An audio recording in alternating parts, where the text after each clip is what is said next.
Okay guys, so we're apparently at war. But this time I'm serious, not talking about social media bullshit like the last time. And if you live in Southeast Asia and you're still not paying attention, then I really hope you are prepared enough for this. And no, I'm not just talking about the war in the Middle East between Iran and the Israel-US armies. I'm talking about how the closure of the most important waterway in the world, thousands of kilometers away, is about to affect 30% of the world's population and probably drive some of the most vulnerable countries to their worst economic crisis yet. That means you, me, your auntie, uncles, your dogs, cats, and practically everyone in all of Asia. Man, even your matcha orders are all gonna suffer. And so my question is, are we, the SE Blings, cooked? Spoiler alert, yes. Yes we are. And here's why.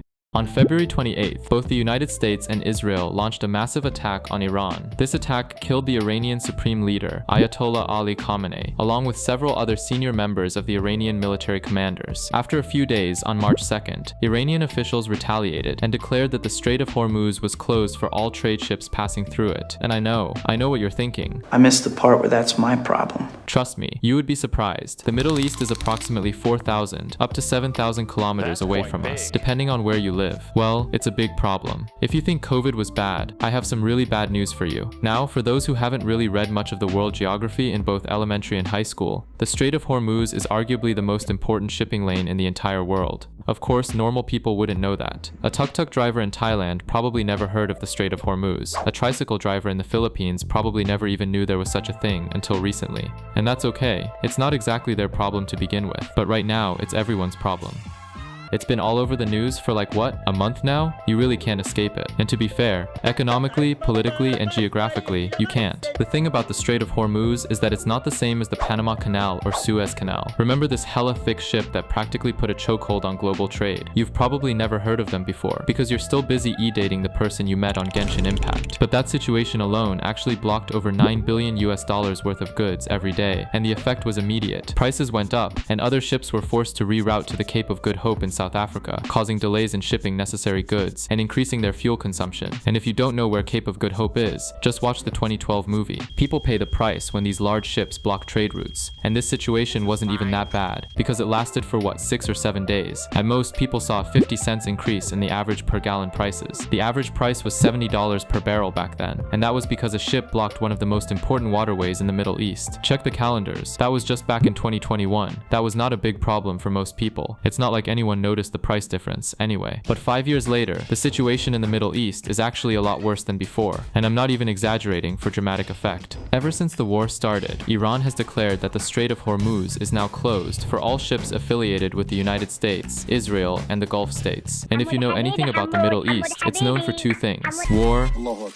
and oil. And the second one is the most important. Okay, maybe a couple other things, like Arabs, Sunni and Shia Muslims, Dubai, sports cars, zero tax, tax evasion, and crypto rug pullers paradise. But I'm sidetracking here. You might be wondering, okay, block the Strait of Hormuz. There are other straits like it. Anyway, what's the big deal? Well, first and foremost, 20% of the world's daily oil supply passes through the Strait of Hormuz. I'm talking about the oil that the world uses every single day. Do you use a car? If yes, then you're a direct consumer from them. How about a Tesla? You think Elon Musk just generates these garbage cars with grok? Nope, gold and critical components pass through the Strait of Hormuz as well. On top of that, 20% of the world's supply of liquefied natural gas, or LNGs, also passes through the strait. Oil is the lifeblood of the world economy. Ships use oil, commercial flights use oil, cars use oil, and even power plants use oil. Hell, even solar panel factories indirectly use oil. The air fryer you bought on TikTok definitely didn't arrive from the heavens. Everyone from container ships with kilotons of food, clothing, raw materials, and chemicals, down to the Grab delivery services that bring in your food and rides, to gas stoves and electricity that we all enjoy, relies on oil coming from the Gulf states. Iran just put a chokehold on the whole world's economy like a toddler tantrum,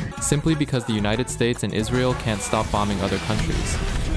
But I'm not here to discuss who's right and wrong. I'm just here to discuss how this war from thousands of kilometers away becomes an existential threat to all of Southeast Asia. Oil is just one thing, but there's a much more economical threat that will affect everyone in this region. I'm talking about famine, anarchy, and probably an economic collapse. So great, it'll make the Great Depression look like an average Tuesday inconvenience dot. And if you're from these countries, you need to pay attention to this. Dear students, I need a moment of your attention to say something important. It is possible you have noticed that lately YouTube isn't recommending recommending our videos. I'm starting to fear the channel may have been shadow banned. What is that, you might be asking? They're throttling our reach because they hate our topics, even if we follow the rules, and even if they don't simply close the channel. And you know we talk a lot about disgusting or disturbing topics on this channel. YouTube is not going to make it more family friendly. I'm not afraid to criticize cultural, structural, and military issues with the countries we talk about, though perhaps it wasn't because of wars, but because a company that YouTube likes in particular. Anyhow, it is really discouraging, especially now that we were growing at a good rate, and I started to put more effort into the videos and thumbnails. I don't want to make this look like a numbers thing. Rice Degree isn't about the numbers, but it hurts, and not just emotionally. These videos not only take effort and time, but they aren't exactly free for me to make, at least not if I want to make them as fun as they are. Good thing is I don't want to give up. I will keep doing these as long as I can, but I need your help now. If YouTube considers my content is absolute trash that doesn't need to be shared with the world, especially because we're offending their partners,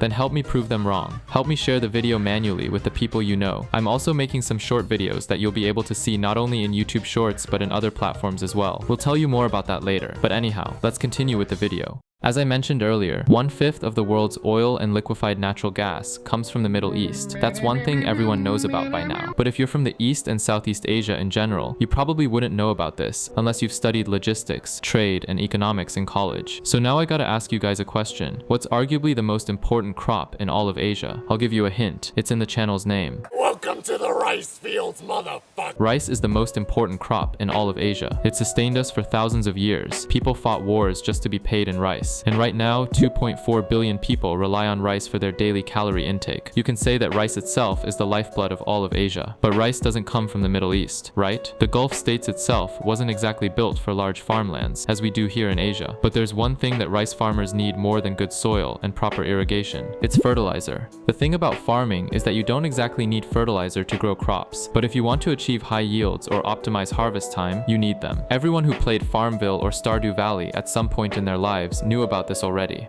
And if anything, most of Asia can probably live without oil. But fertilizer is another story. The Middle East doesn't just produce the world's oil and LNG supplies. It also supplies roughly 18% of the world's critical nitrogenous and phosphate products. Those are necessary for fertilizers. And guess what? Southeast Asia alone relies on 82% of its fertilizer imports from the Middle East, which pass through the Strait of Hormuz. Container ships doesn't exactly need the Middle East to get their fertilizer cargo. But as I said earlier, ships need oil. Are you guys connecting the dots yet? Let me put it simply. The entire Southeast Asia will starve because it cannot produce enough rice and other staple crops to sustain roughly 2.4 billion people, all because the fertilizer supplies they need are blocked from leaving the Strait of Hormuz. But that's just the tip of the iceberg. 50% of China's crude imports come from the strait. Japan relies heavily on it, as 95% of its crude oil imports come from the Middle East. And for South Korea, 70% of their crude oil consumption are imported as well. And that's just East Asia. For Thailand, over 90% of their fertilizers are imports, with 30% coming directly from the Middle East. Over at Indonesia, they rely heavily on Middle Eastern sulfur, a byproduct of oil and gas, to produce its own phosphates. No sulfur means their domestic fertilizer plants stop working entirely. In the Philippines and Vietnam, people are already seeing granular urea prices jump by over 40% since the conflict began on February 28th. This is very alarming. And if you're thinking, okay, we'll just buy it from somewhere else, it's not that simple. Most of the world's extra supply is also tied up. India and Brazil are currently scrambling to outbid everyone else just to keep their own farms alive. So what's the game plan here? Are we just going to sit here and wait for the rice to stop growing? This is very alarming, but here's the thing. The fertilizer shortage is only half of the nightmare. You have to understand that in Southeast Asia, food and oil are essentially the same thing. They are inextricably linked. If you're in the Philippines, you're seeing this play out in real time. They are the most food insecure nation in this mess because they don't just import the fertilizer, they also import the energy to move it. When oil prices hit $120 a barrel, the cost of a truck carrying rice from Nueva Ecija to Manila doubles before the rice is even sold. And then you look at Thailand and Vietnam. They're the rice bowls of the world, right? You'd think they're safe, but they are massive net importers of crude oil. Thailand especially is bleeding. Their oil stabilization fund is being drained just to keep gas prices from causing riots, while their fertilizer plants are starving for the Middle Eastern sulfur they need to keep producing. It's a paradox. They have the fields, but they might not have the fuel or the chemicals to actually harvest and ship the grain. Then there's Singapore. They don't have farms to worry about, but they are the heartbeat of regional energy. As the Strait of Hormuz stays closed, Singapore's massive refineries are starting to run dry. If the refining capital of Asia can't get crude, the price of the diesel that runs Indonesian tractors and Filipino delivery bikes doesn't just go up, it vanishes. But it's not a total blackout for everyone. If you look at the map, Malaysia and Brunei are sitting in a very different position.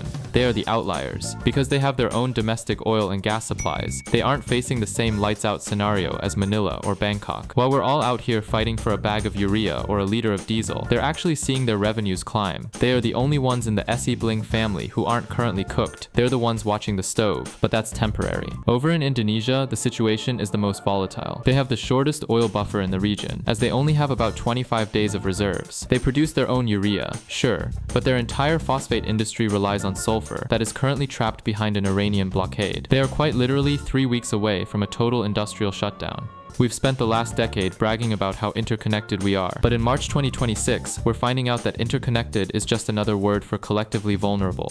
So, are we cooked? If the diplomacy doesn't work, and if these alternative deals with China and India don't fill the gap by the time our 90-day buffer runs out in July, then yeah, we might be looking at the most expensive bowl of rice in our lifetime. Pay attention, because this war isn't just about missiles and tankers anymore. It's about what's going to be on your table 3 months from now.